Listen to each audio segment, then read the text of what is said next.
Hello students and professor, my name is William James McElroy and this is a video on how to make beer. Why would you want to make beer, you ask? Well, maybe you have a certain taste of beer, maybe you have a certain preference that you can't find at all times. It's a seasonal beer. Maybe you've tried something that you liked a long time ago and now you're unable to find it in a store. There are beer recipes online, and that's where I would encourage most people to find their recipes, but we'll move on and talk about how to make beer. First thing you're going to need is, for those that are inexperienced and new, I recommend you get a beer book. This is Charlie Parpazian's The Complete Joy of Home Brewing. It's going to give you simple recipes, basic instructions, tips on sterilization, which is really key in making beer. I would recommend that you look through it, read through it, get familiar before you even make your first batch of beer. Some of the ingredients can be expensive. You can go expensive, but just your basic set is pretty cheap. Let's talk about ingredients. You're going to need hops, depending on what kind of beer. Could be a lot of hops, could be only a little. You're going to need some sort of malt or a grain. A wheat or a barley. For some of the lighter, it could be even a rice beer. So it really depends on what kind of beer you're looking to get into. I would recommend looking through there, thinking about recipes, thinking about beers that you've appreciated in the past. If you do drink, if you don't drink, this probably isn't the video for you. Now let's talk about cooking. Cooking is very, very simple. If you've ever made anything as simple as a soup, you probably can make a beer. It's not as complicated as people think it is. You don't need to be a mixologist. Here is my container of choice. It's a relatively large container. This is a 2-gallon, maybe 2.5, with a strainer. The strainer is important for pulling out particulate. You are going to keep your ingredients in a cheesecloth, or what they call a sterile sock. It's not a real sock. And that's just going to help with being able to keep the items there. However, it's kind of like making a giant batch of hot tea. Things may come out of the tea bags, as it were, the sterile sock containers, and the particulate, the strainer, will help pull it out. After you've made your recipe, after you've heated it to the specifications, added the ingredients at the right times, all based on recipes which you can readily find online. I'll post a few beer recipes which I've made in the past along with this video. You're going to need to transfer it after the beer cools down into a 6-gallon container. Now you're doing the math and you're probably realizing that 2.5 gallons of condensed nutrient heavy beer there's going to be a lot of space. Well, you are going to fill the rest of it out with water. Now let it settle, let it sit, maybe even stir it. The best way to transfer before I move forward is with a one-way valve system. They make simple pumps,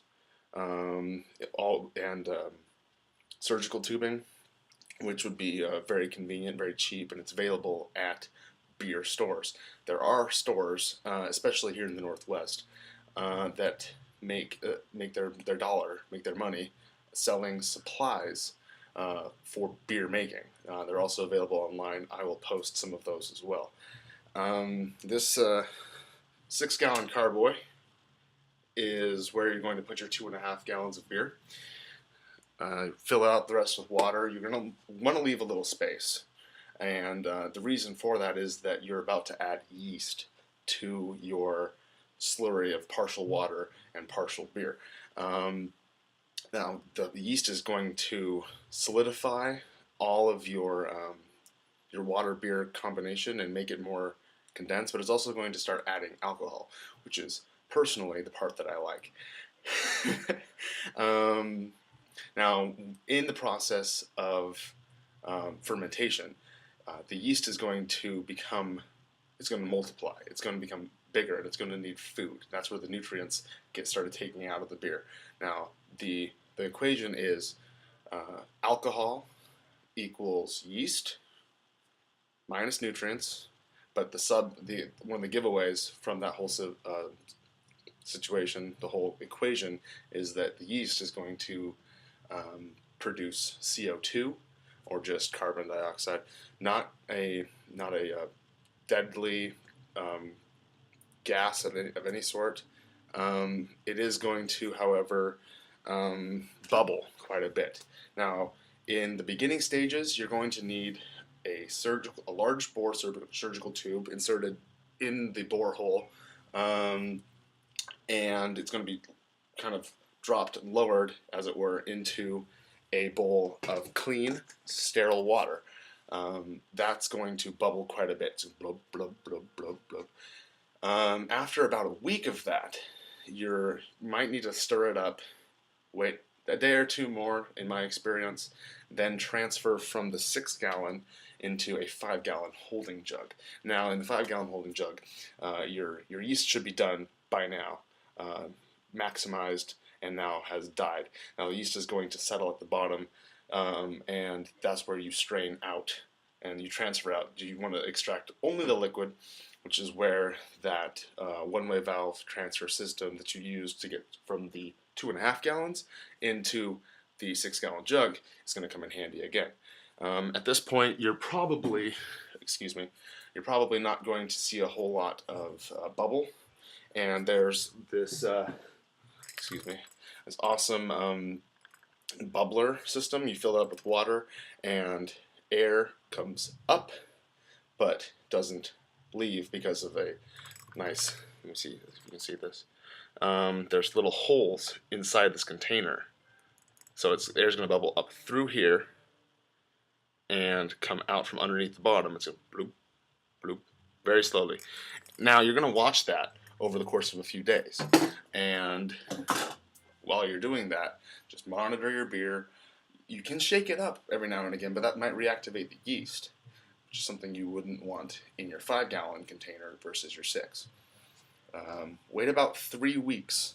Beer is a slow process. It doesn't take, you can't get beer overnight. It's just not the way it works. Even in large distilleries, it takes a week, sometimes 9 days, for Budweiser, which is a mass-produced beer, to churn out a vat or a distribution group. You're going to, after your process, after everything's settled, you're not getting very much CO2 release from your beer. You're going to want to bottle it. Excuse the label, I'm not showing anything off. I like larger bottles, personally. They make bottling systems based on the distribution system between the 6 and 5 gallons. You're going to want to use the same thing.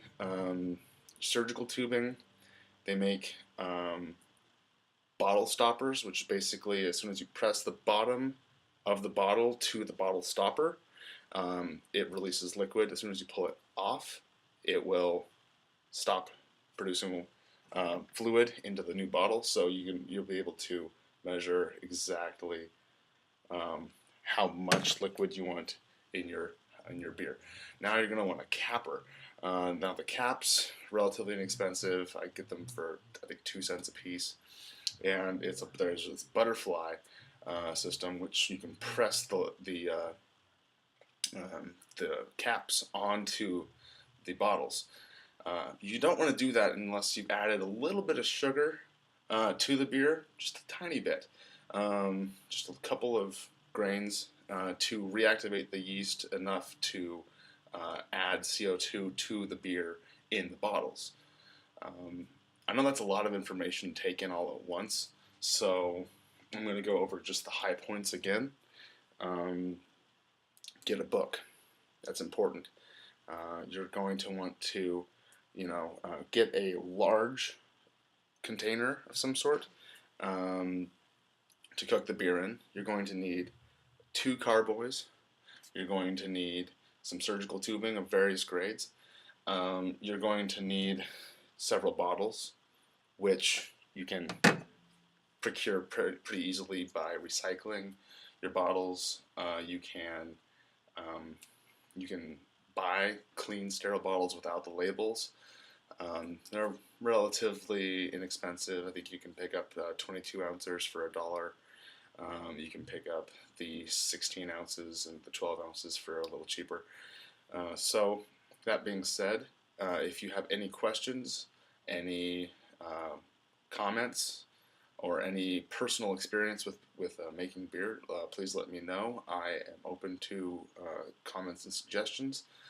I will be posting, along with this video, once again, some beer recipes, as well as some online beer shops that I have purchased from in the past. Have a nice day, and I look forward to watching your videos.